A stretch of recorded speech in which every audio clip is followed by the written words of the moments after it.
Asking blue pill, red pill, corporate press, I've had my fill. I'm just a simple chat, believing in my own will. Rap, fire, math, table, scheming, this is no drill. Haters masking boosted, but still with no chill. Need to come and take it if you wanna mess with my hill. We've been 3D printing, setting ready for that ghost kill. Hello, Canada, and welcome to another episode of The Maple Pill. As always, I'm your host, Matt McKeever. We've got a full dose of pills tonight for what's episode number 53, I guess we're on now. And so we're going to be talking about Justin Trudeau and a recent press release he had where seems like he's got nothing really good on the horizon for Canadians based upon his own words. We're also going to be updating you guys around Randy Hillier and what's going on with him. And then finally, we'll go through our full course of pills tonight. As always, I'd love to hear what stories are you currently watching? What are you paying attention to? Let me know in that comment section. As well, there's links to every story we're going to cover tonight in the video description down below. So don't let the Maple Pill be the end of your fact-finding journey. Let this really just be the springboard where you go down your own individual rabbit holes of research after the fact. So let's jump into it. I'm going to pull up Justin Trudeau here. And so this is from Rebel News. You guys may or may not have seen this, but essentially he was giving a press release or presser just kind of talking about the carbon tax and a few other things. And just for context, remember, Justin Trudeau just gave himself, what was it, a $21,000 raise? So inflation's probably not going to be too big of a deal for Justin, but I wonder how it's going to impact the rest of Canada. You acknowledged earlier today, Canadians facing higher food prices, energy prices amid global uncertainty right now. We're seeing lockdowns in Shanghai. We know that means more supply chain disruptions. What are average Canadians supposed to do right now? Inflation is not abating. A lot of uncertainty. We've seen from the global pandemic to the war in Ukraine, significant disruptions of supply chains around the world, which is resulting in higher prices for consumers and democracies like ours, and resulting in significant shortages and projected shortages of food, of energy in places around the world. This is going to be a difficult time because of the war, because of the recovery from the pandemic. And Canadians will do what we always do. We'll be there for each other. We will continue to be there for the world, even as we support each other through these difficult times. You acknowledged earlier today. So again, it's going to be a difficult time, and understand that Trudeau's policies are only going to compound that difficulty, right? April 1st, I believe, is when the carbon tax comes into play. We've already seen other politicians and other parties putting pressure to maybe delay that rollout because of the circumstances of what's going on in regards to our cost of inputs, particularly when looking at transportation costs or the cost of oil and petroleum.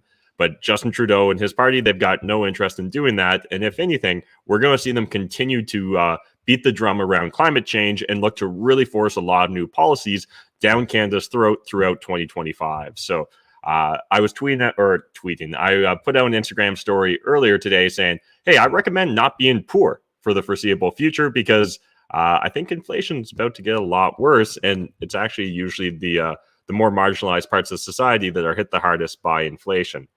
Now from BitChute, this is VivaFrei. If you guys don't follow Viva on social media, I encourage you to do so. He's a great Canadian who's often producing lots of amazing Canada and political-oriented content. In particular, he's got David Anbar. You guys have heard me talk about David in the past. We've regularly talked about how you should be following him on Twitter if you're not. That's his primary thing. But he's also the lawyer for Randy Hillier right now.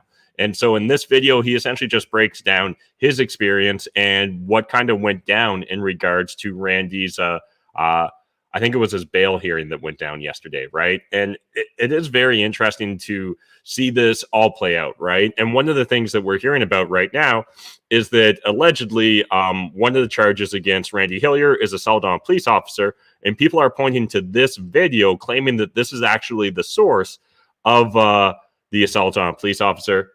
Now, last time the audio was crazy when I tried to play this, so I want you guys to watch it and tell me exactly when does Randy touch the police officer, or at what point in time do you think he assaults the police officer or endangers the police officer? I'd love to know because my two eyes don't really see it. Let's go! Go!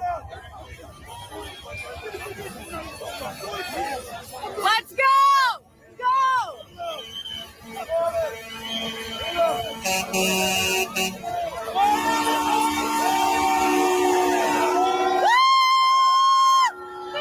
So pretty much the only moment in time I even see Randy come in contact with a police officer is when, a crowd starts surging past him and it looks like they push Randy and he touches the police officer for a brief moment in time. You would think that if the police officer actually felt like he was being assaulted in that moment, that they probably would have taken more extreme actions. Again, this is a very dynamic situation. We'll see how this all plays out, but this is what's currently being reported. So again, just, I don't know. We're literally seeing political dissidents attacked here in Canada, right? Now, again, could there be actual charges that should be laid against Randy that are justifiable? Maybe there are. But I definitely think when we see, this classic incitement to mischief, understand that arguably that could be any and all protests. We didn't see any charges when we saw protesters last year tear down statues in Canada and throw paint on statues. We haven't seen any charges laid in regards to the gas line attack that was over 40 days ago now.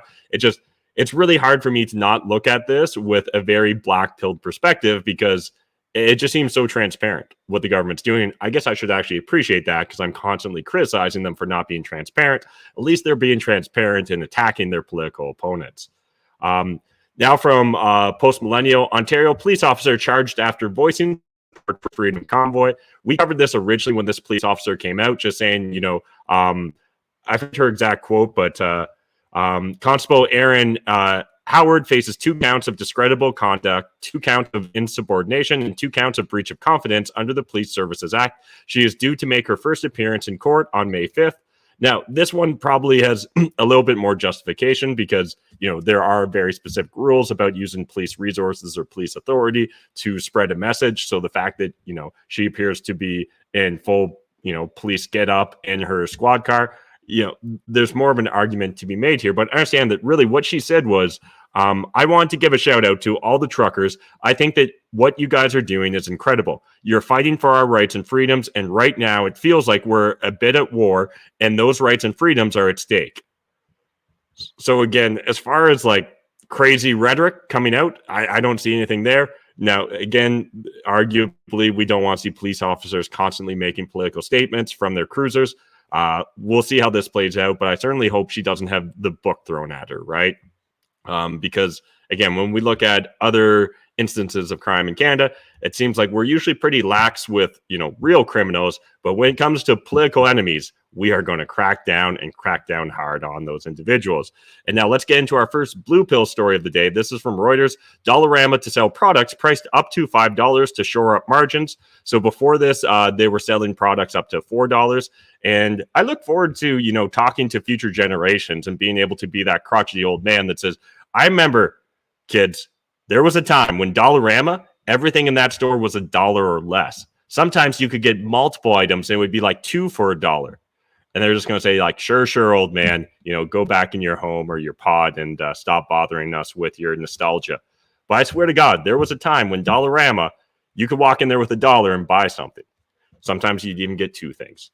And this is just a sign of the times, right? And this even makes me think back to, era before my time, which was like 5 and dimes, right? This concept of there used to be stores way back in the day, like in the 50s, right? And 60s, where you could go in and they sold things for a nickel or a dime, hence the name 5 and dime. 5 and dime, I should say. And so again, inflation is here, inflation is going to stay, and a lot of our government policies are actually going to compound the issues. And I think for those of us that are a little bit more skeptical of government and government interference, it's really hard to not think that they're doing this on purpose. I just don't know what else to say, right? They're constantly in search of new emergencies so they can enact new rules and regulations to force their policies down our throats. Next from the Toronto Sun, Ontario's first Tim Hortons automated drive-thru opens in Tecumseh. It's about giving people options in the drive-thru, making it faster and more efficient. I just wanted to highlight this again because it's really a sign of the times. I think we're going to see automation sweep through, and it's, again, going to hurt a lot of marginalized groups, those that were making minimum wage. I know that a lot of people think that minimum wage jobs are below them in this day and age, and that essentially society should just guarantee you an income. We're going to get to that in a future story, but this, again, is we're going to see this en masse at scale rolled out over the coming years, in my opinion. Next from Blacklock's reporters, Fed mulls SUV tax proposal. So understand already we've got all kinds of government restrictions, regulations, and policies that are trying to force us to behave a certain way, right? Again, the libertarian in me, the anarchist, wants to say that governments should really just be focused on providing protection for property rights, right? Just protecting individual property.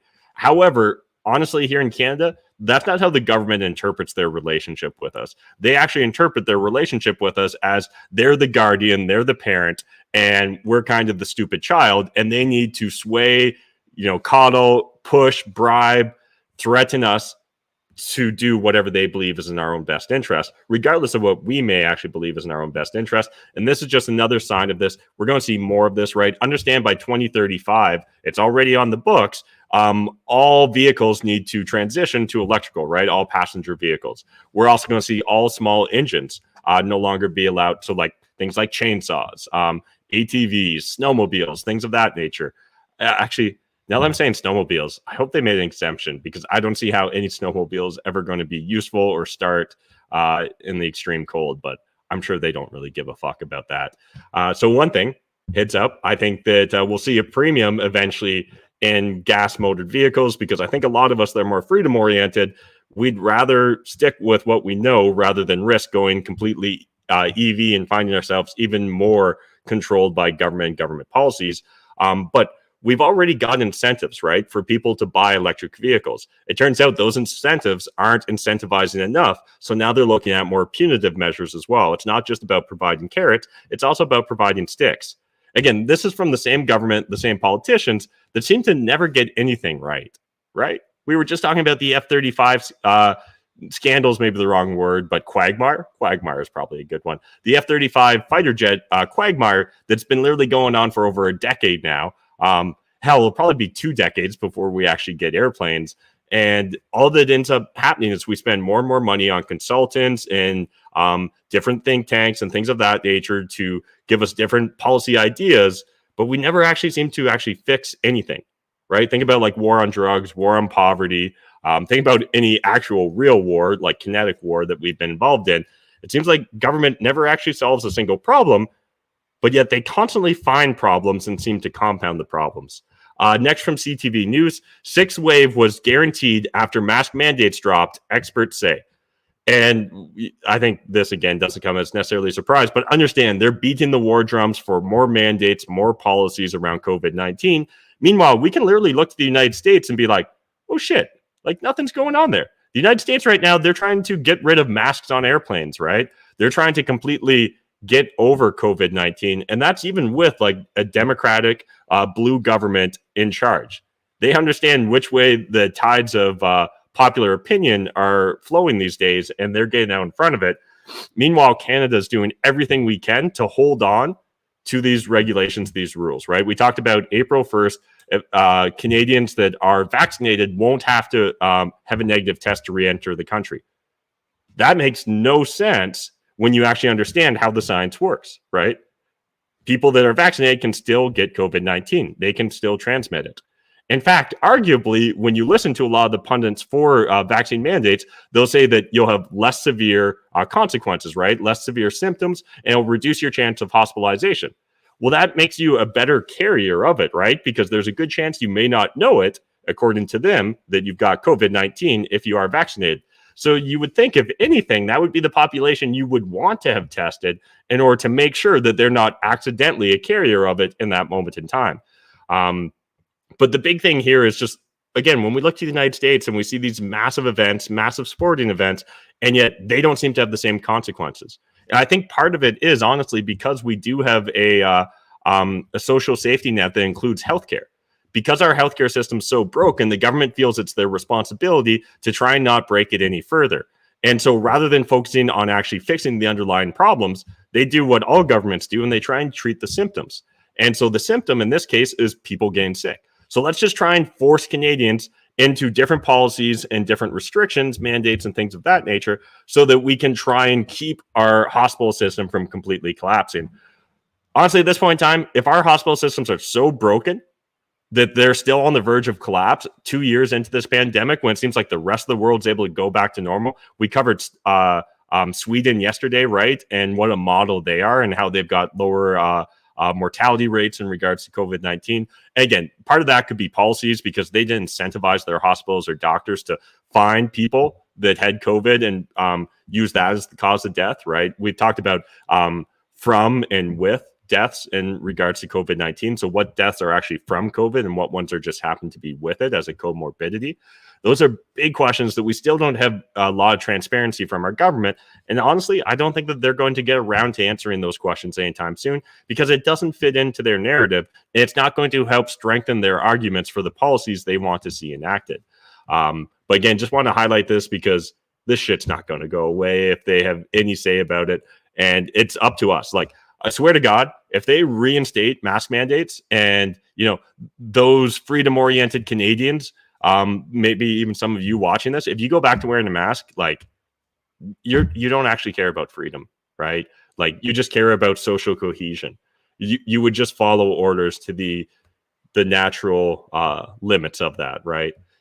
Next from the National Post, this is Rex Murphy. Ignore what's happening in the world. The Trudeau government does. The world can spin whichever way it wants, but under the NDP reinforced Liberal government, Canada has one purpose only, getting to net zero. And this really is the next crusade that they're sharpening their axes for, is net zero, right? To hell with our economy, to hell with, you know, our infrastructure and whether this is actually a practical solution. We must do this at all costs. And honestly, most of this is just climate alarmism. It's honestly not backed up. Like it's a handful of think tanks and policymakers that get paid, right, to sound the alarms. And so this creates a reinforced feedback loop. Like go look at books like False Alarm, right, that take a more pragmatic and honest look without the same sort of biases built in. It's the same sort of climate alarmism we see constantly attacking Bitcoin and saying Bitcoin uses too much energy without actually looking deeper into the issue, right? And usually most of the studies that are cited will have been rebuked or debunked. Nick Carter is a great source for that. If you guys ever want to go down a rabbit hole, you can find him on Twitter.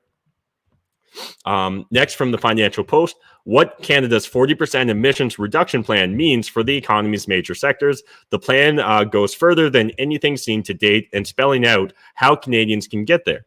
And understand, these are the same sort of policies right now that we see hobbling Germany, right? Germany implemented a lot of this bullshit environmental wokeism in order to make sure that they were going green, shutting down their nuclear, trying to get off of fossil fuels, while again becoming completely dependent upon Russia. And now we see all sorts of energy austerity being rolled out in Germany. We're seeing things like, be a good citizen, use less energy, and all that propaganda. So again, look forward to that coming to a Canada near you before 2030. And that'll be thanks to the Liberal and NDP coalition. Next from Global News, Ontario hikes on foreign buyers to 20% as it expands province-wide. So this tax that they're hiking here is in regards to foreign home buyers. Previously, there was a 15% tax, and that was only based like in the Golden Horseshoe or the greater Toronto-Hamilton area. Now this is going to be province-wide, and it's going up to 20%. And spoiler alert, this honestly isn't going to do jack shit, in my opinion. It might have small consequences in certain markets, but the underlying monetary policies that got us into this issue in the first place, they're still there. They're not going anywhere. And so there's no reason to think that this is going to be the magic bullet that solves all of our housing woes here in Ontario or Canada for that matter. Law to help Canada's news industry and combat fake news to be tabled within days. And this brings us into our first red pill story of the day. We've been talking about the different legislation that in particular, the Heritage Minister at the federal government is trying to implement. I recently saw a new ad come out where he points out the 5 things it's going to do. And there's no facts. There's no information there. There's just a bunch of pleasantries that sound good on the surface. Understand that there's going to be huge consequences to what we're actually proposing here, not just with this bill, but with all the different censorship and mainstream news. Like this one in particular is really focused on putting mainstream news on a pedestal and forcing companies like Google or Facebook to pay them money. And previously we saw I forget now whether it was Google or Facebook, literally just rolled back the feature and was like, fine, Australia, you implemented this rule. We don't need you, right? We've got so many users, we've got so much demand, we're not going to participate in this part of the system. Now, I haven't followed up after that initial conflict between the Australian government and big tech. I should have went down that rabbit hole now that I'm saying it out loud. Maybe you guys can let me know in the comment section if you followed that story. Did big tech hold the line there, or did they eventually cave? Or I'm trying to think, maybe there was even a compromise that ended up occurring. But in this era of them trying to cancel fake news, when honestly the difference between a conspiracy theory and mainstream narrative is often 6 months or a couple of years. Think of what we're seeing play out right now in the US media, right? In regards to the Hunter Biden laptop story, right? Literally, they had 51 espionage experts, right? Or intelligence agents sign off saying this was fake news. It turns out, oh no, it actually was true. Our bad. But hey, at least we made sure Biden got into the presidency rather than having consequences for his, addicted son and all the, nefarious shenanigans he gets into. And literally, as far as crimes and just moral and ethical breaches, I think he's hit almost every category I'm aware of. The deeper you look into Hunter Biden, and it's hard for me to not think that he's a byproduct of the ecosystem he grew up in, not a byproduct of his parents. So again, if you guys ever want to go down a rabbit hole, I encourage you to do so on that.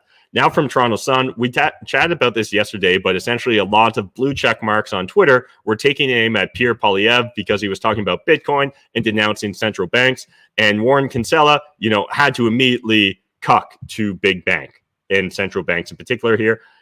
It is fascinating the way he frames this because, I don't know, if you find yourself on the side of defending central banks, you are the bad guys. You are the elites. I don't even understand how anyone could take that side in all earnesty. I just straight up, unless you're just completely naive to economics, unless you're completely never been exposed to Austrian economics in particular, or guys like Mises or Rothbard or things of that nature, it should be really embarrassing, to be honest. Why the hell should someone writing for the Toronto Sun, even if it is a columnist or even if it is an opinion piece, you should be ashamed of this.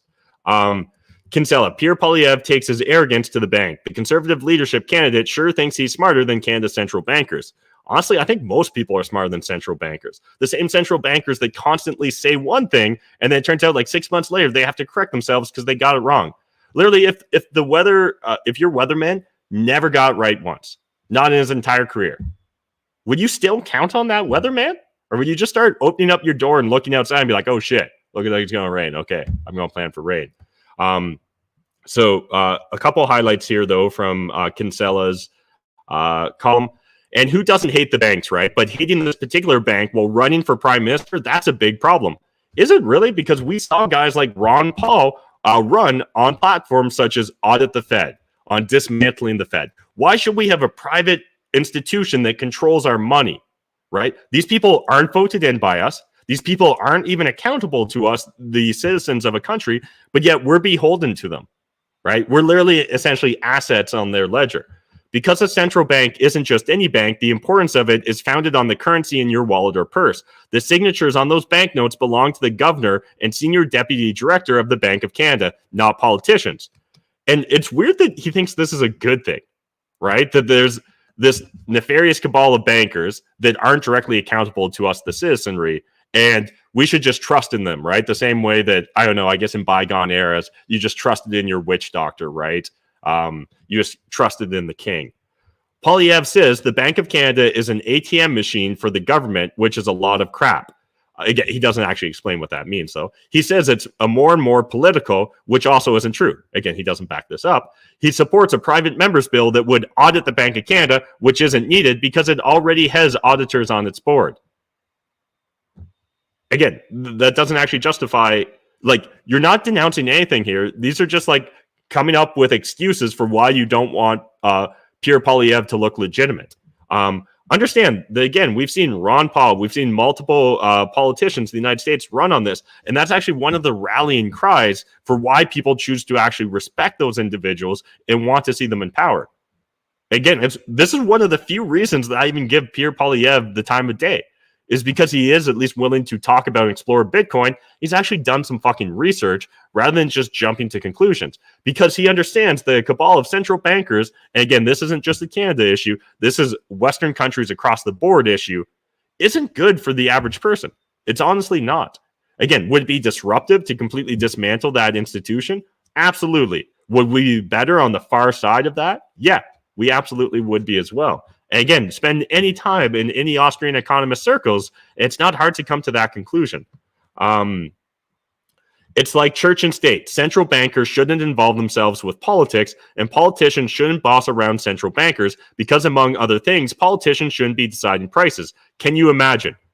Can we imagine what? Politicians deciding prices? Because again, every piece of policy we see coming out of governments is some sort of prohibition, some sort of carrot and stick to try and drive decisions and drive prices, right? When you talk about things like carbon taxes, that is politicians driving prices. When we talk about whether it's subsidies for electric vehicles or penalties and taxes for SUVs, again, that's government policy driving prices. What we should actually be looking for is for currency to not be the domain of any government. Again, there's this common saying in Bitcoin, and it's maybe a little extreme or maybe a little bit too oversimplified, but fix the money, fix the world. We'd be in a lot better situation if governments couldn't just run crazy deficits. If they couldn't just make promises and then print money in order to back up those promises, rather than actually having to balance their budgets. We wouldn't find ourselves in nearly as many entanglements because it just wouldn't be practical from a financial perspective. We wouldn't have politicians talking about how budgets balance themselves. None of that would occur if we were actually open and honest about economic policy, if we were honest about what central bankers are. And I think any of us that have gone down a couple rabbit holes of research, we understand truly how nefarious central banking can be. And we can understand it's interesting when you look at, say, a country like the United States that was really focused on isolationist policies and not get involved in foreign entanglements. And then all of a sudden, as soon as they got central bank, it seems like just their foreign entanglements kind of skyrocketed. Weird how that works out, eh, Kinsella? Further on in the article, this week, Mitchell Thompson at Press Progress published a lengthy investigation into Poilievre's cozy association with a Bitcoin trader who also trades in COVID-19 conspiracy theories and who has actually compared central banks to Nazism and slavery. And we're going to get to that in a second, because again, to say Robert Breedlove is some sort of conspiracy theorist and, you know, he's saying that central banks are comparable to Nazism and slavery, one, it's kind of out of context, but two, within context, it actually makes a lot of sense and it's a very reasonable argument. But anyways, if you want to see some of the bullshit arguments made here, there's a link to this Toronto Sun article below. But let's pick up from Stephen Panwazi, who wants to see how reductive journalism can be completely reckless. A quick thread. And this is exactly about what we're talking about in regards to Pierre Poilievre and him interacting with Robert Breedlove on his podcast, What is Money?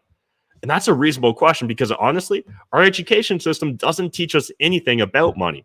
The average person is completely ignorant when it comes to economic policy, central banks, and how money actually works, right?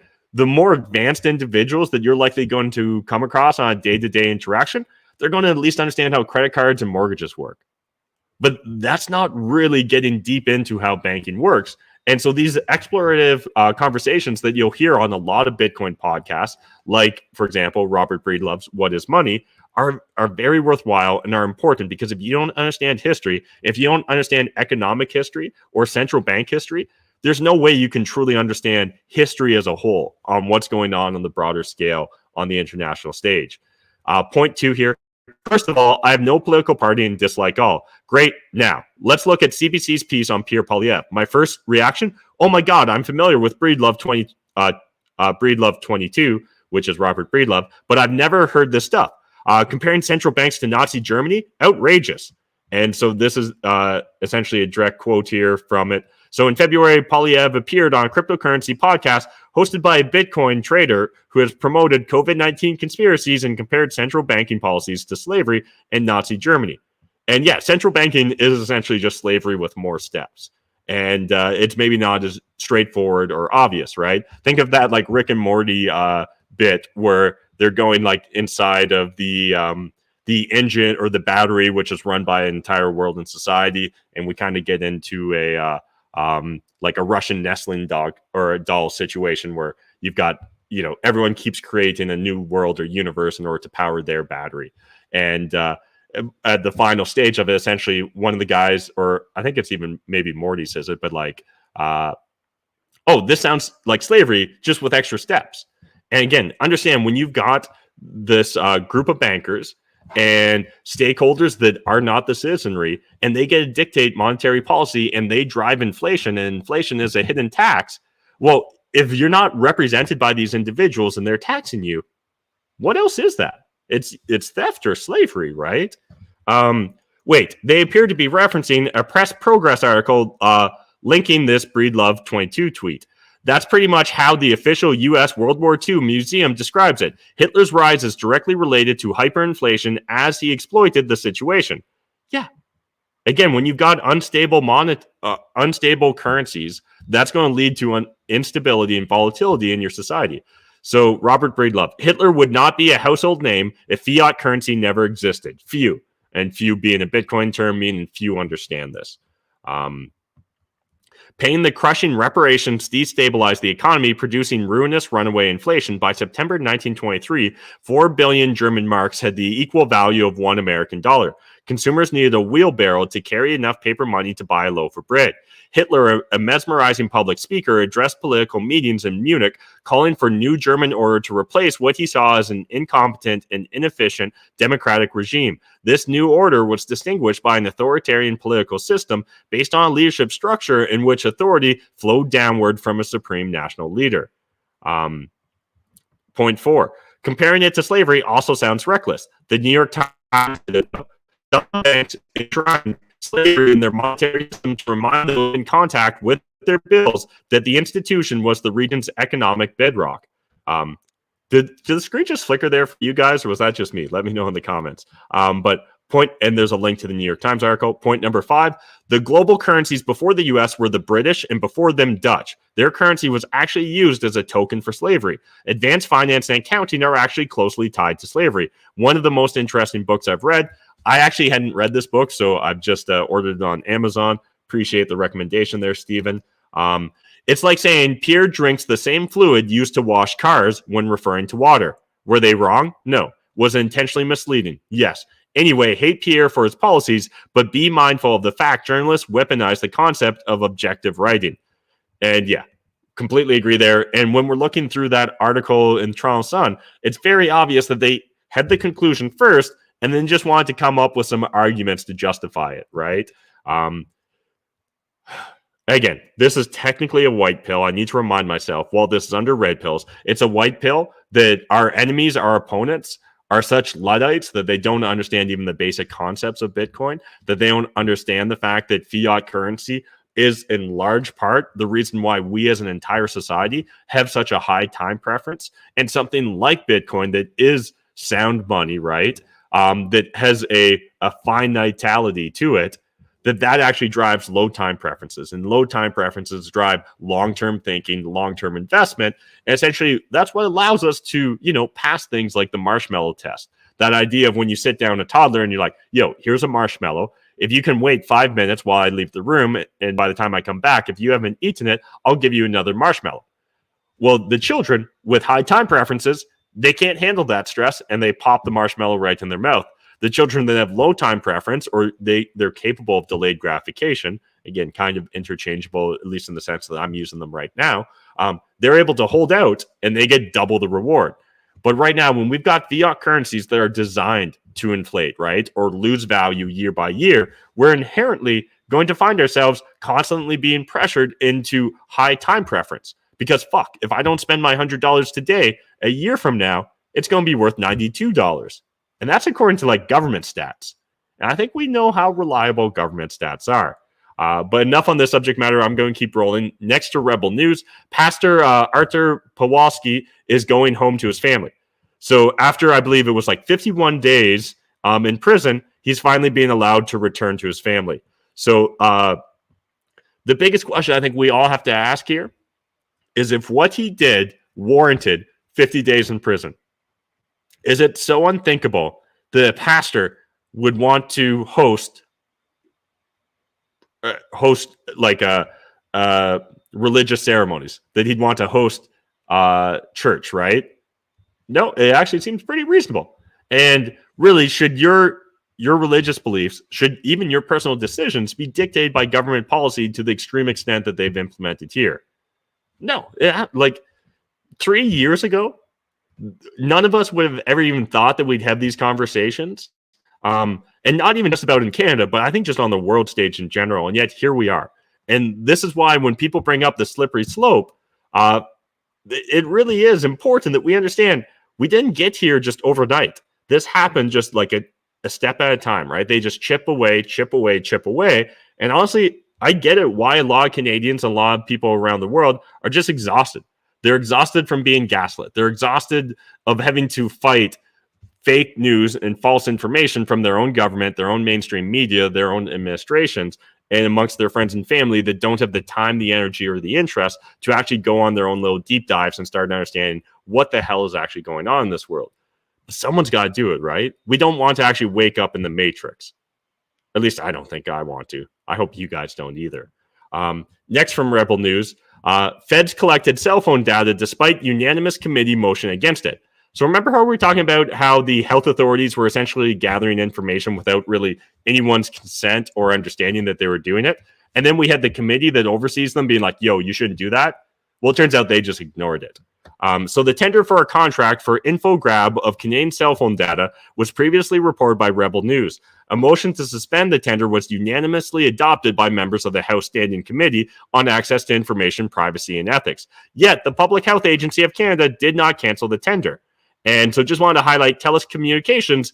They're the evil corporation that decided to do the bidding, regardless of whether the ethics committee thinks that they should have or not. So TELUS Communications was awarded a $200,000 contract to retroactively provide tracking data of users to the Public Health Agency of Canada, dating back to January 2019. Again, not only should this be concerning, but the fact that they can just do this retroactively. Yo, you know what? Actually, just as long as you've had the cell phone, maybe we just want all that data. Because we said we wanted it. We don't care if your committee says we shouldn't get it. We want it. This is the state of Canada right now. And again, Canada's not alone in this tyranny, but it should be concerning to every Canadian that we find ourselves in these situations, and that it appears that there's honestly no feedback loop that actually creates consequences for these individuals, for these petty tyrants in all these different government departments. Next from Blacklock's reporter, and this is going to bring us into our first Black Bill story of the day. Bill, and the fact that this even needs to be debated, the fact that we didn't even already have this in place in our country, I think tells you about, how seriously Canada actually cares about foreign involvement in our politics. When Trudeau has an enemy, he'll say that Russians are driving it, but don't actually look into like who's actually supporting, like when the Trudeau Foundation gets like $1 million check cut to them from someone that, the day before was attending a pay for access, and they happen to be like a Chinese billionaire. Why should we really sweat that shit? Again, you guys can go back in the archives and actually see the story I'm referring to, because I wish I was making this stuff up, but I'm not. So bill unmasked Chinese agents. The Senate yesterday opened debate on a bill mandating disclosure of foreign agents paid to lobby federal public office holders. The bill follows testimony from a former national security advisor that Chinese agents posed a clear threat. Foreign influence and interference is real, said Senator Leo Huesco, sponsor of Bill S-237, an act to establish the Foreign Influence Registry. Is very much happening right here in Canada. In many cases, it can be financial. Yeah, in a lot of cases, actually, it can be financial. I understand the United States has had something on their books since World War II because they wanted to understand who were the Nazi lobbyists in the United States. Australia recently passed something as well. I think that was back in, what was it? I think in the early 2000s. Or no, actually, I guess it was 2018. They introduced its own foreign influence transparency scheme. The Austrian legislation has a component in it that would require any former cabinet minister who acts on behalf of a foreign entity to register or face sanctions. Again, that doesn't seem controversial in any way, but I'm willing to bet that we actually see a lot of pushback on this, and it'll struggle to make it through. Next from Post Millennial, pronoun prick. Medical student boasts about abusing patient with needle after pronouns diss. Now, is this the biggest deal in the world? No. However, I can't help but feel like it maybe illustrates where we're at as a society. And honestly, there's a lot of individuals that view themselves as petty tyrants that if you disagree with them and their views in any way, it's justified for them to take action against you. So again, I understand that this is a medical student here. I had a patient I was doing a blood draw on, see my pronoun pin, and loudly laugh to the staff. She, her. Well, of course it is. What other pronouns even are there? It? I missed his vein, so he had to get stuck twice, and then the emoji of her blowing her nose. I don't know. I guess I'd rather just not see identity politics enter the medical field whatsoever. And, you know, I guess maybe it's helpful. Maybe just when you see that doctor with their pronoun pin on, you can think to yourself, well, this doctor kind of believes in some make-believe bullshit. I don't know if I want them as my doctor. Anyways, we're going to keep rolling. From the National Observer, right-wing political operatives masquerading as local grassroots groups on Facebook. I just kind of want to highlight this. I'd never heard of this group. I'm curious if you guys have gone down any rabbit holes. Let me know if you think I should go down a further rabbit hole here. A Canada's National Observer investigation found that ads run by Squamish Voices and at least a half dozen other supposedly grassroots Facebook pages are linked to Canada Proud, a right-wing political influence group founded by Jeff Ballingall in 2019 and his Toronto-based strategic communication company, Mobilize Media Group. So one, I'm just curious if you guys ever heard of Mobilize Media. However, you know, as I looked into even just in this article a bit about them, I was like, oh, maybe there's a powerful, like, conservative right-wing lobby here in Canada. Maybe I can get plugged in and understand, you know, why the hell I don't even realize they exist. And then I saw this. Ballingall is the former digital director for Aaron O'Toole's conservative leadership campaign. I was like, oh, okay, so they're not competent. So they're probably not good at what they do. And so, yeah, that's just me half making a joke. Because, again, I honestly wouldn't be using Aaron O'Toole as a badge of honor. Yeah, I would just exit stage left rather than use him as a reference. Toronto Star, look out conservatives, big government is back and Canadians like it. And I think we're going to see a lot more narratives around this as mainstream media tries to justify why the NDP and Liberals are teaming up and why we're about to see the social safety net expand potentially at a rate and precedent that we've maybe never experienced here before, right? We're looking at things like daycare being rolled out right across the country. We're looking at dental care being rolled out as well. We're looking at potentially UBIs down the road as well, universal basic income. And meanwhile, we're running unprecedented deficits. We're over $1 trillion in debt already. But again, because of our fiat monetary policy and our central bankers, we don't actually have to care about that stuff. Because like modern monetary theory, bro, yeah, no. That's not actually how the real world works, I'm afraid. But it does allow us to kick the can for an extended period of time. It's interesting to me that, you know, they're making all these arguments about big government and how this is good. And, you know, they actually even take to task Jean Chrétien and Paul Martin, who, dared to balance the budget through large cuts. You know, could you imagine what an old fuddy-duddy that they thought you actually had to balance budgets. Ridiculous, right? Next from Fee Stories, how socialism discourages work and creates poverty. Again, I don't think you need to be a rocket scientist to get this, but yet when I see headlines like the Toronto Star, look out conservatives, big government is back and Canadians like it, and then they just do everything they can in this article to bow at the altar of big government, well, it makes me think that maybe we do need to remind Canadians that socialism diminishes people's incentives to work to improve their circumstances by depriving them of the fruits of their efforts. This is a good article. I encourage you to read it cover to cover, but I want to highlight this excerpt they pulled from Atlas Shrugged. This was a book that, back in university dramatically changed my perspective on things and the trajectory of my life. If you guys haven't checked out Atlas Shrugged, yeah, I get it. It's a big, thick book. Yeah, I get it. There's some monologues that I think run for dozens of pages, but trust me, it's actually worth it. But here's a direct quote. And this is in regards to a small town factory that enacted Marx's slogan, right? So from each according to his ability to each according to his need, as policy so that each person's pay depended on what managers considered as their level of need compared to their colleagues. They did this based on such factors as the number of children the employees supported, family members' illnesses, and so on. People began to spend more time sharing their woes with the management than working, and many of the best employees left the company entirely. Within 4 years, the factory closed. One character explained the hopelessness of the policy created.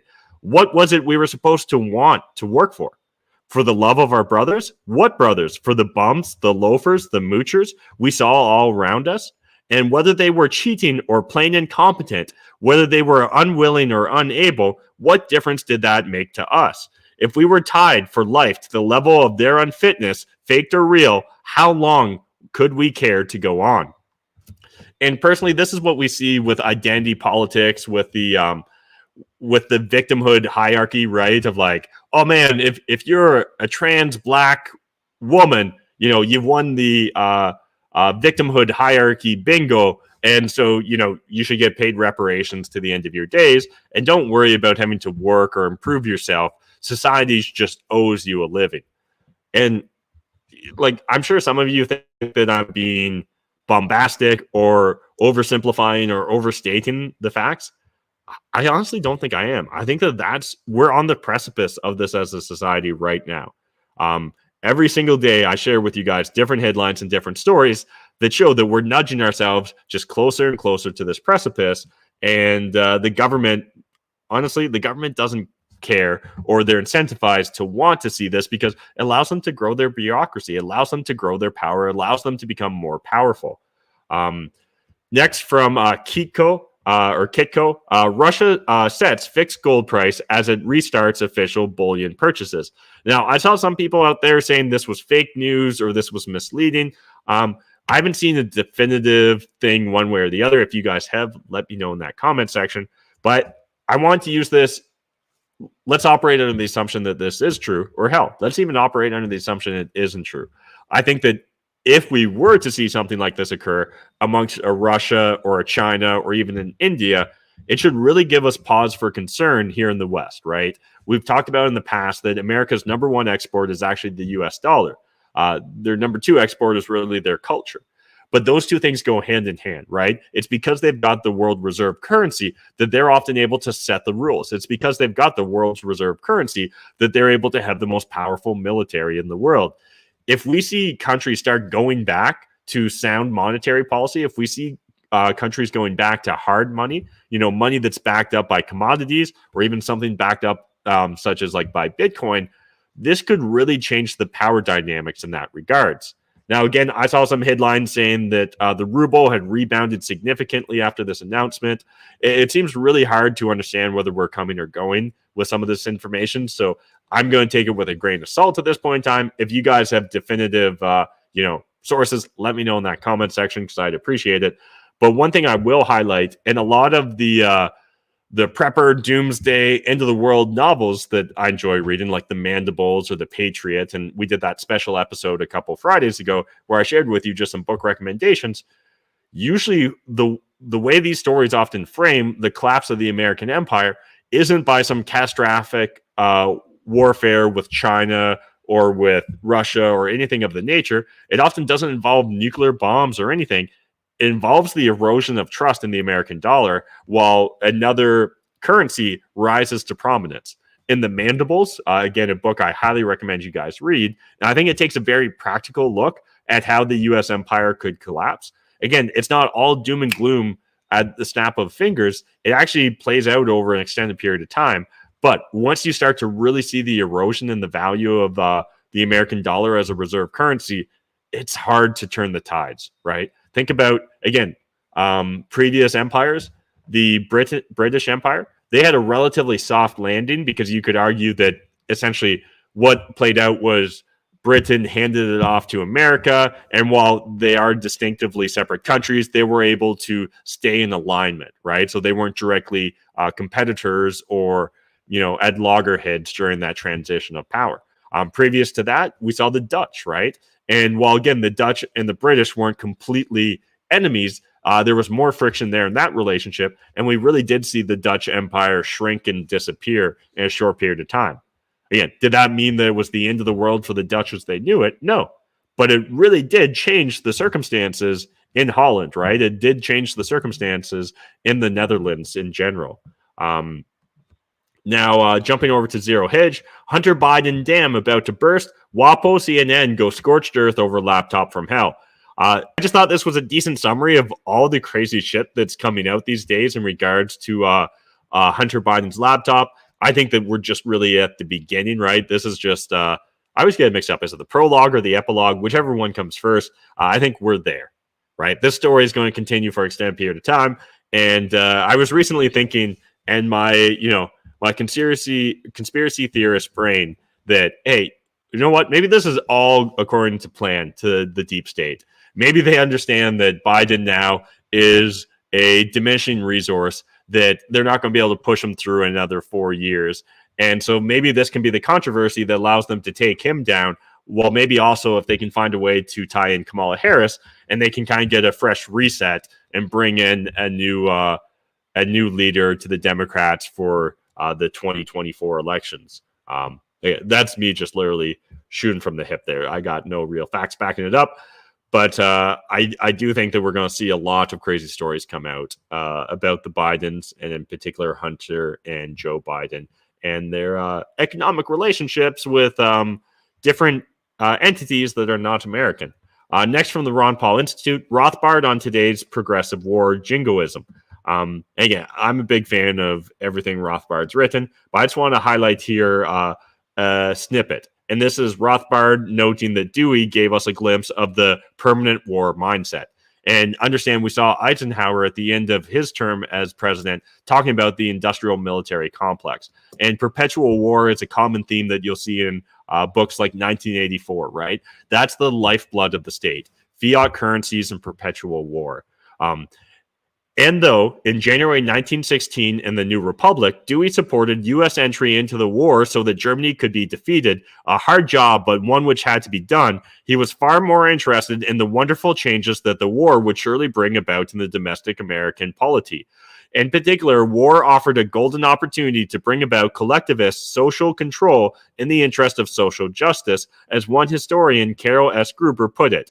Because war demanded paramount commitment to the national interest and necessitated an unprecedented degree of government planning and economic regulation in the interest, Dewey saw the prospect of permanent socialization, permanent replacement of private and possessive interests by public and social interests, both within and among nations. In an interview with the New York World a few months after U.S. entry into the war, Dewey exulted that this war may easily be the beginning of the end of business. For out of the needs of war, we are beginning to produce for use, not for sale, and the capitalist is not a capitalist in the face of the war. Capitalist conditions of production and sale are now under government control, and there's no reason to believe that the old principle will ever be resumed. Private property had already lost its sanctity. Industrial democracy is on the way. Again, also understand around the same time, I think in 1914, right, is when we saw the central bank in the United States gaining a lot more power of the Federal Reserve. So, why bring this up? Why talk about this? Well, the same thing that we see going on here in Canada, in almost all Western democracies, whether it be focusing on the war on COVID, the war in Ukraine, or the war on climate change. These are all meant to be perpetual states of war, so the state can always have an excuse for collectivist interest, right? No, you can't not listen to the state because this is a existential threat to our entire existence as a society. So you're not allowed to make your own decisions. You're not allowed to have your own thoughts. You're not allowed to have your own opinions. The same way that right now we see in Germany, and this is a story we're not going to cover, but I'll just highlight here quickly. Literally, they're like banning the letter Z because it's believed to support, and I think this was just in 2 states in Germany right now, but they're banning the letter Z, and you can be fined or held in prison for up to 3 years because essentially that symbol is a symbol of supporting what's going on right now in the Russia-Ukraine conflict as being pro-Russian. That's literally where we are. So at this point in time, the letter Q is essentially banned in the United States, the letter Z banned in Germany. Pretty soon, we're only going to be left with a couple of letters. And that feels very 1984-esque as well, in my opinion. Next from iPolitics, process nerd Speaker nixes Tory bid to strip NDP of opposition status. The Liberal NDP deal didn't create a new government, party, or political caucus, the Deputy Speaker ruled. And this is important to understand because had they determined that actually a new party was formed under this new arrangement or agreement or backdoor shenanigans, whatever you want to frame it as, that would have actually meant that the NDP wouldn't get the same exposure to committees. And they wouldn't get to be opposition the same way. And there's certain benefits that come to the fact that the speaker decided to not agree with the Tories on this. And so what this really means is the NDP will still be like oftentimes the check and balance on committees to make sure the Liberals aren't overstepping. Meanwhile, we know that they've made an agreement to essentially carry water for Trudeau's Liberals. So again, this isn't the death of democracy. This is just one more paper cut to it. But all these paper cuts are starting to add up, in my opinion. This is from the Hill Times. As Conservatives decry end of accountability at committees, NDP MPs say nothing has changed. Of course, they'd say nothing has changed. They wouldn't want to admit that they've essentially just become a branch of the Trudeau Liberal Party because they're going to lose esteem, power, and influence if they were to do so. And it honestly wouldn't benefit the Liberals either for that recognition to really occur. Here we are.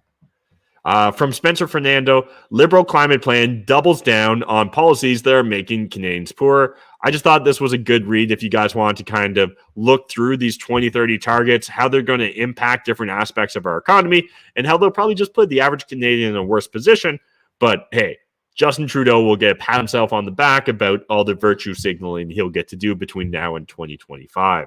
Another article from the Hill Times, deeply disturbing report raises questions about federal intervention supporting Canadian mining companies overseas despite human rights concerns. Now, this really shouldn't be a giant surprise to us, right? We've seen controversies around SNC Lavalin. They're bribing other governments and other politicians. The fact that a lot of Canadian government, the Liberal government in particular, essentially tries to insulate and protect them to the best of their ability whenever these sort of issues come up. Why would we expect it to be different when it comes to Canadian mining corporations? But if you guys want to go down that rabbit hole, link in the video description down below. Oh, I clicked on something there. What happened?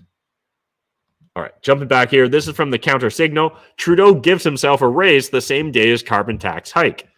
And again, when you get to choose your own salary or your own raises, yeah, inflation's no big deal, and you're more than willing to do your part because you can just actually make sure that your salaries are benchmarked with real inflation, where the average Canadian doesn't find themselves in that same position. As of April 1st, Trudeau's estimated salary will be $379,404, a $21,604 pay increase. Simultaneously, ministers will see their salaries rise by an additional $15,865, while backbenchers and senators will be receiving a $10,802 pay hike, more than enough to keep politicians comfortable as inflation skyrockets. So if you want to read this article from Kean, I encourage you to do so. But I just want to highlight, again, understand we're not all in the same boat together. When you hear Justin Trudeau say things like Canadians will, look out for each other and pull together, he's not actually talking about us and him, right? He views us as two very separate entities. I imagine he probably doesn't even view a lot of you that watch this as well, as even being human.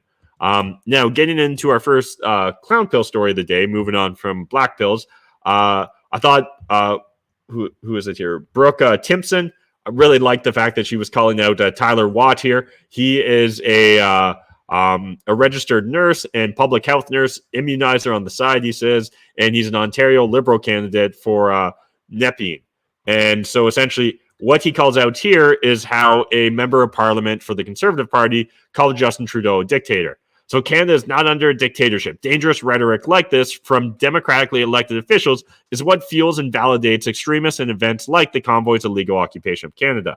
But if we go back to 2020, while I appreciate Pink Shirt Day, Doug Ford's words ring hollow as he is one of the biggest bullies in Ontario. Ford does not practice lift each other up. He oppresses Ontario's most vulnerable, bullies anyone who doesn't agree with him, and acts like a wannabe dictator. So again, I don't know. One of those, when I'm thinking about Trudeau versus Ford as far as dictators go, I've got no love for either of them. But I feel like the one that enacted the Emergencies Act, froze political opponents' bank accounts, and demonized an entire subsegment of the Canadian population and called them all misogynist, racist, rapist, every bad word he could think of, kind of feel like that's the bigger dictator here than Ford. But you guys let me know. What's your hot take in that comment section? And then jumping over here, this is going to bring us to our first white pill story of the day, and this is from the Counter Signal and Keenan again. And Trudeau hides itinerary to avoid protest, fails. So despite the fact that this wasn't even on Trudeau's official itinerary, we can see that what appears to be at least dozens, if not over 100, Canadians showed up to protest them at very little notice. And all I gotta say is good on you, Canada. This stuff actually is a white pill moment for me. Seeing the fact that Canadians do actually want to, at least some Canadians want to speak out about the craziness that's going on here in Canada, right? I understand the same prime minister that's constantly trying to scare us about climate change is the same one that will jump on a private jet and fly across the country in order to talk about climate change. Yeah. I saw someone did the math and there was like, on this one flight alone, I think they said over 3,000 gallons of fuel would have been used or spent. Now, I honestly know nothing about aeronautics, so I didn't fact check them on that, but it seemed like they at least, if they weren't factually correct, it seemed like at least they were trying hard to mislead me on that tweet. But I think it is important to understand that if you're literally not even posting where you're, doing these public events, or if you're not posting parts of your itinerary, and yet we're still seeing like 100+ Canadians show up to protest you, that says something. That honestly does say something, because it takes a lot for Canadians to even want to speak out, right? We're very much a go along to get along sort of group. Next from the Mises Wire, ending fiat money won't destroy the state. And while this is true, I feel like a more accurate headline here is ending fiat money alone won't destroy the state. I do think that ending fiat money, and again, Pierre Poilievre is at least speaking some of the right words in regards to Bitcoin and creating more of an open free market when it comes to currency and money. That's a step in the right direction. So taken in its modest form, of course, this slogan is indisputably correct. State-controlled money is immoral, dangerous, and impoverishing. It paves the way for government theft of private wealth through the inflation tax, and thus allows the state to do more of what it does best: wage wars, kill, imprison, steal, and enrich the friends of the regime at the expense of everyone else. Privatizing the monetary system and imposing a separation of money and state would help limit these activities.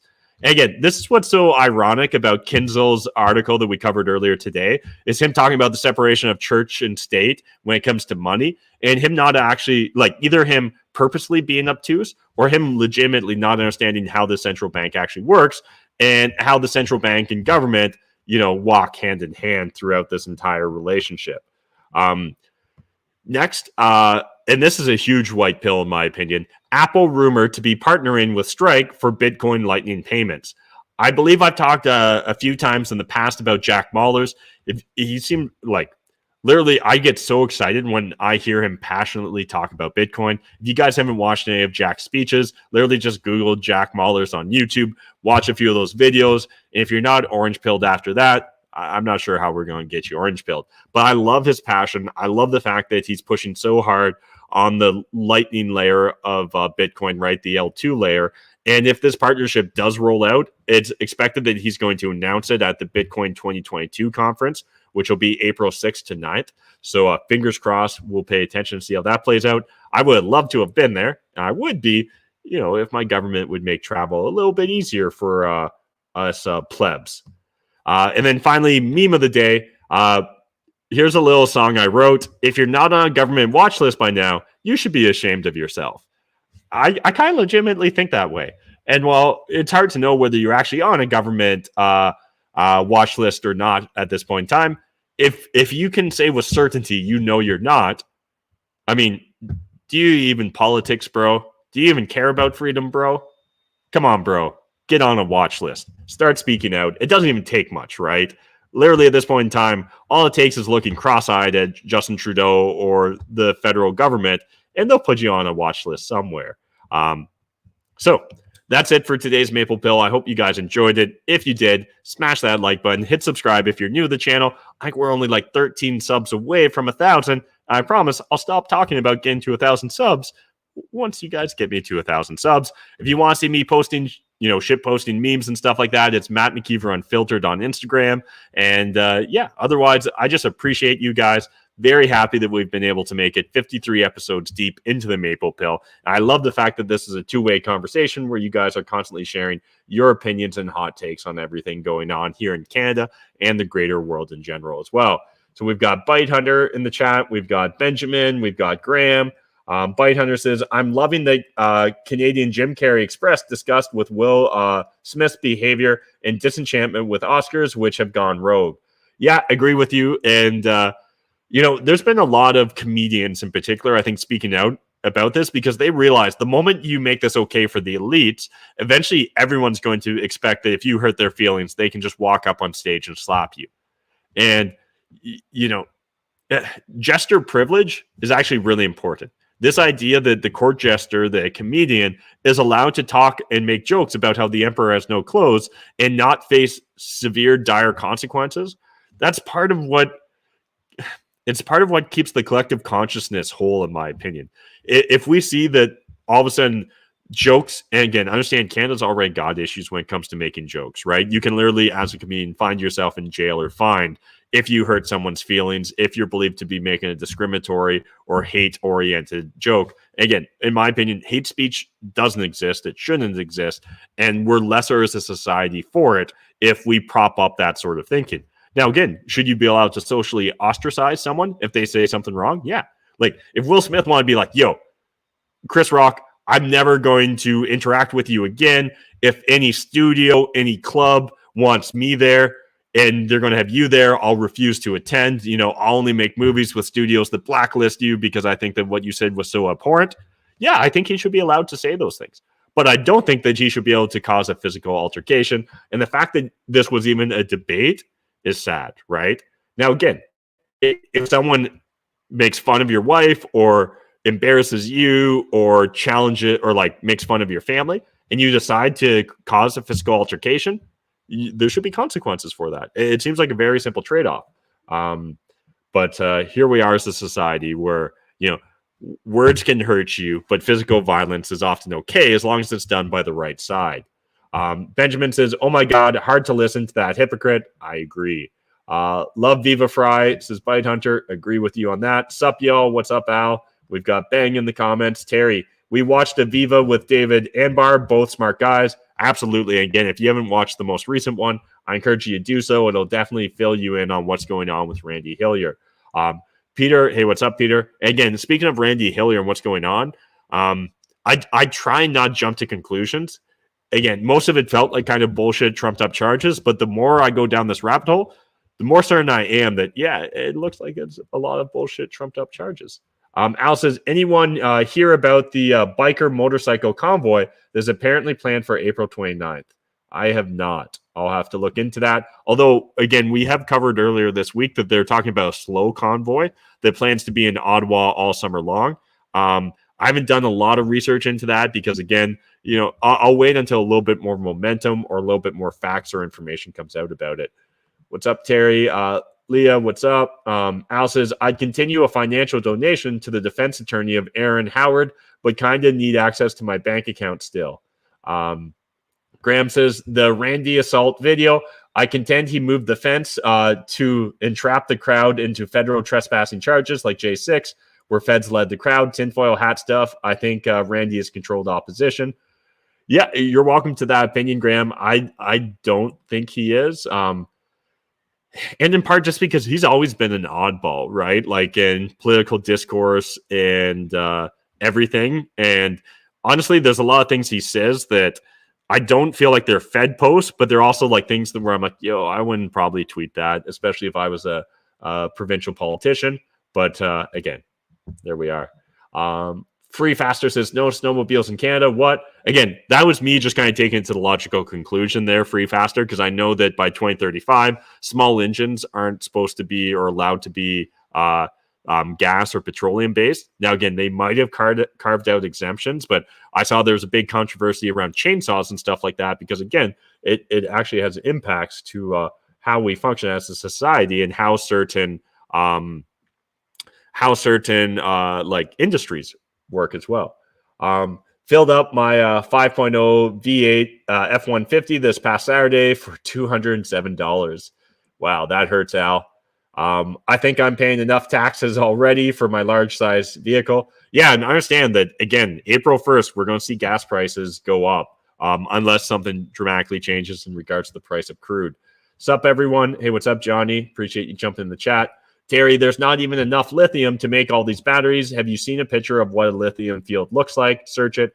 Yeah, and again, my understanding is Tesla, I think by the end of 2022, their batteries will essentially have no lithium or also no lithium. But again, there still is a lot of components and compounds that go into making up electrical vehicles. So it's not like just electrical vehicles magically appear out of nowhere. And secondly, again, that electricity needs to come from somewhere. We're already seeing in California where they're asking individuals on like peak times to not charge their electric vehicles. I also saw someone showing that here in Canada that they had recently supercharged their Tesla, and it cost like $24 at a supercharge station. I don't understand how any of that works, but I was like, oh shit, like that's not free either, right? Again, $25 if that's filling up your tank 80% or whatever. It's a lot better than what most of us will be paying at the pumps. But again, this isn't completely consequence-free, and our grid, at least in its current state, and our ability to produce electricity is nowhere near adequate to support if just magically I could snap my fingers and all vehicles would turn electric. Johnny says, any advice on how to protect our money from inflation? Yeah, Johnny, there's different strategies you can take. A lot of it depends upon your personal situation. But I think the first thing is don't sit on large sums of money for extended periods of time because inflation is just going to ravage your savings. So where do you choose to put that money? Ideally, you find productive assets. And then if you want an inflation hedge, you can look towards things like Bitcoin, gold, some people will say silver. But I would primarily focus on trying to invest that money into productive assets. Now, again, even what you define as a productive asset can vary. It could literally be yourself, right? Get your skill set up, find a in-demand skill set or trade and develop that to the furthest of your ability. Because again, one of the best ways of being able to fight inflation is having an in-demand skill while inflation's going on and be able to renegotiate your wages regularly. That's where, unskilled labor, they're the ones that are going to be punished the most through inflation. I don't care how high you make the minimum wage, there will still be consequences for unskilled labor. They'll either be pushed out of the labor pool or, again, they're going to see their wages not keep up with inflation. Again, you could raise it to $20 tomorrow. That flows right through as more inflation to a lot of consumer products. Terry says hospitals are broken because the system is broken. They've been fired, underfunded, and overworked. I respect them all.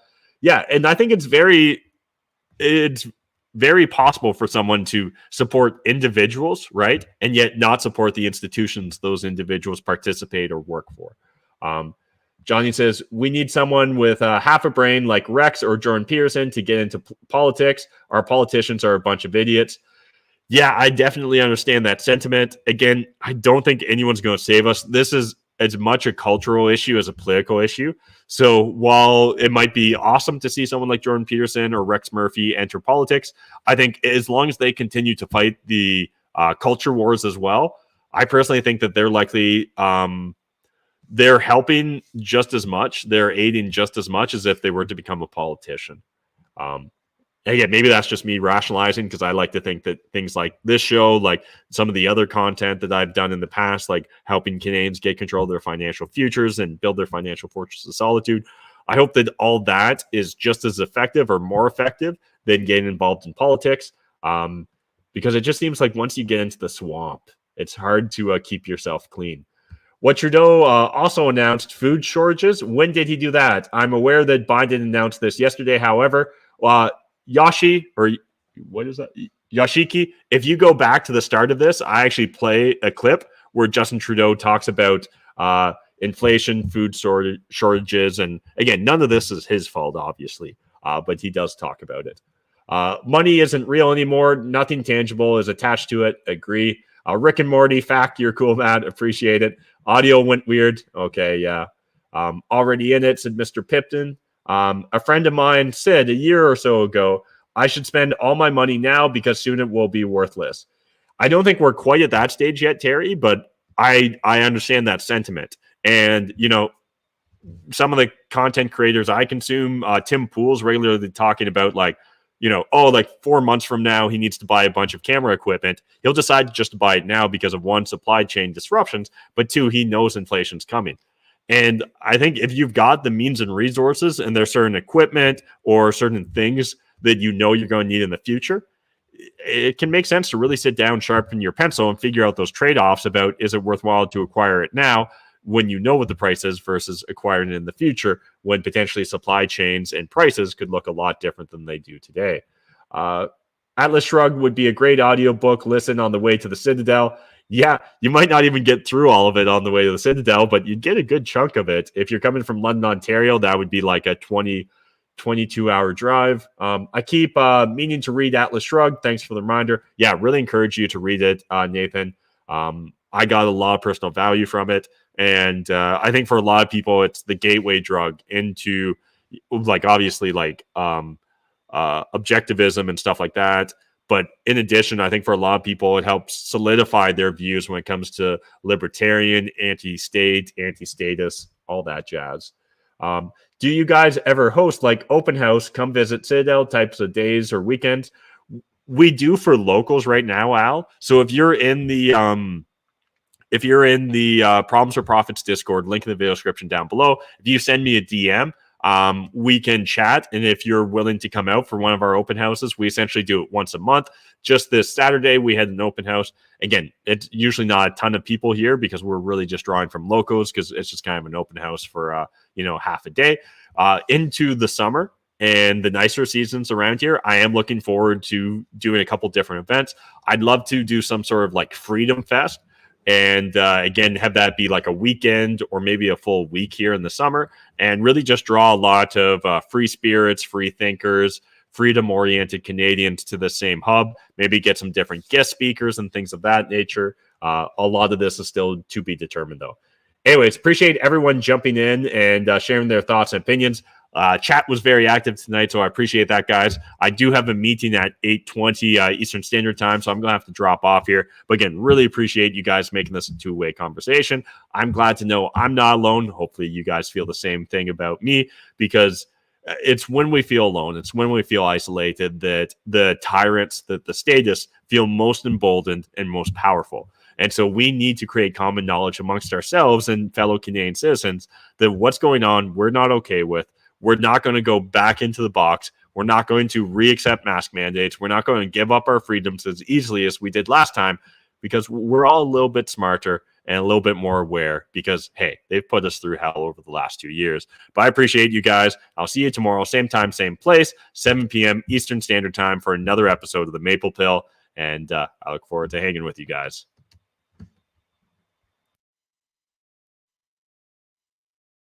Asking blue pill, red pill, corporate press, I've had my fill. I'm just a simple chat, believing in my own will. Web fire, math, able scheming, this is no drill. Haters masking boosted, but still with no chill. Need to come and take it if you wanna mess with my hill. We've been 3D